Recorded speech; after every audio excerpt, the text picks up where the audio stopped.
కాంగ్రెస్ మాటిస్తే నెరవేర్చుతుందన్నారు రేవంత్ రెడ్డి. 6 గ్యారెంటీలను ఒక్కొక్కటిగా అమలు చేసుకుంటూ ముందుకెళ్తున్నామన్నారు. ఇక అసెంబ్లీకి రాని ప్రతిపక్ష నేతకు ఆ పదవి ఎందుకన్నారు. తన సోదరులపై దుష్ప్రచారాన్ని ఖండిస్తున్నానని అన్నారు రేవంత్. ఇక కేసీఆర్ కుటుంబంలో పదవులు పొంది రాష్ట్రాన్ని లూటీ చేసే ఆలోచన తమకు లేదన్నారు.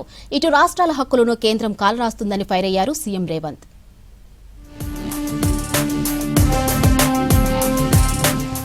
రాష్ట్రాన్ని చుట్టుముట్టిన సమస్యలను ఒక్కొక్కటిగా పరిష్కరిస్తున్నామని, ఇచ్చిన గ్యారెంటీలను అమలు చేస్తూ ముందుకెళ్తున్నామన్నారు ముఖ్యమంత్రి రేవంత్ రెడ్డి.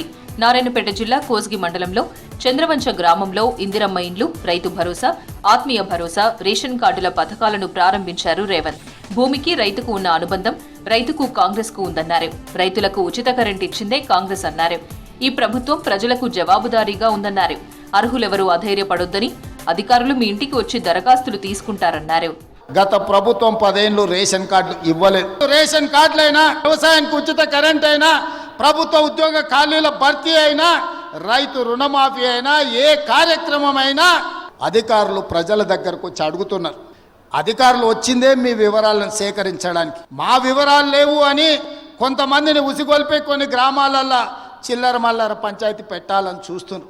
మీ వివరాలను అన్నిటినీ కంప్యూటర్లో క్రోడీకరించి మీకు అందరికీ సంక్షేమ పథకాలు అమలు చేసే బాధ్యత ఈ ప్రభుత్వం తీసుకుంటుంది. ప్రజలకు జవాబుదారీతనంగా మేము ఉంటాం. ప్రతిపక్ష నేత అసెంబ్లీకి రాకపోతే ఏం చేయాలని ప్రశ్నించారు రేవంత్ రెడ్డి. ఆయనకు ప్రతిపక్ష పదవి ఉండి దండగా అన్నారు.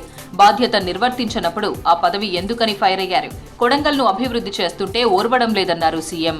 13 నెలల ఒక్కరోజైనా ప్రధాన ప్రతిపక్ష నాయకుడు అసెంబ్లీకి వచ్చినా మీరు ఆలోచన చేయండి. సర్పంచ్ ఊరిలో లేకపోతే ఊరిడు అని మనం అంటాం. మరి ప్రతిపక్ష నాయకుడు సభకు రాకపోతే ఏమనాలో మీరు ఒక్కసారి ఆలోచన చేయండి. బాధ్యత నిర్వహించినప్పుడు వారికి ఆ పదవి ఎందుకు అని చెప్పి నేను ఈ వేదిక మీద నుంచి ప్రశ్నిస్తున్నా. తన సోదరులు ప్రజాసేవలో ఉంటే బీఆర్ఎస్ నేతలు హోదా గురించి ప్రశ్నిస్తున్నారని మండిపడ్డారు రేవంత్ రెడ్డి. మీలా మా కుటుంబం రాష్ట్రాన్ని దోచుకోవడం లేదని అన్నారు. కల్వకుంట్ల ఫ్యామిలీలో అందరికీ పదవులు ఇచ్చి రాష్ట్రాన్ని కేసీఆర్ లూటీ చేశారని విమర్శించారు. కుటుంబానికి పదవులు ఇచ్చి దోపిడీ చేసే వ్యక్తిని తాను కాదన్నారు రేవంత్. నేను రాష్ట్రం నలుమూలలో తిరిగినా ఈ శాసనసభ నియోజకవర్గంలో మా సోదరుడు మీకు అండగా నిలబడ్డాడు. ఆయన రామారావు అంటున్నాడు ఏం పదవి ఉందని. ఏ పదవి లేకుండా నిస్వార్థంగా మీకు పనిచేస్తుంటే కేసీఆర్ కుటుంబం తప్పు పడుతుంది. అట్లెట్లా చేస్తారా మీరు? ఏ పదవి తీసుకోకుండా మేము చూడు ఎన్ని తీసుకున్నామో ఎంత దోసుకున్నామో చూడమంటారు. మీలాంటి పదవులు తీసుకోనికే దోసుకోనికే మేము పోటీ పడం చంద్రశేఖరరావు. మా విధానం అది కాదు. మిమ్మల్ని నమ్ముకున్న వాళ్ళని మోసం చేసి దోసుకునే నీతి మీది మీకు మాకు తేడా ఉంది. మేము మీలాక కాదు. రాజ్భవన్ లో జరిగిన ఎట్ హోమ్ కార్యక్రమానికి సీఎం రేవంత్ రెడ్డి హాజరయ్యారు. ఈ సందర్భంగా గవర్నర్ తో కాసేపు ముచ్చటించారు రేవంత్ రెడ్డి. ప్రతిభా పురస్కారాలు పొందిన వివిధ రంగాలకు చెందిన 8 మందికి అవార్డులు అందించారు గవర్నర్.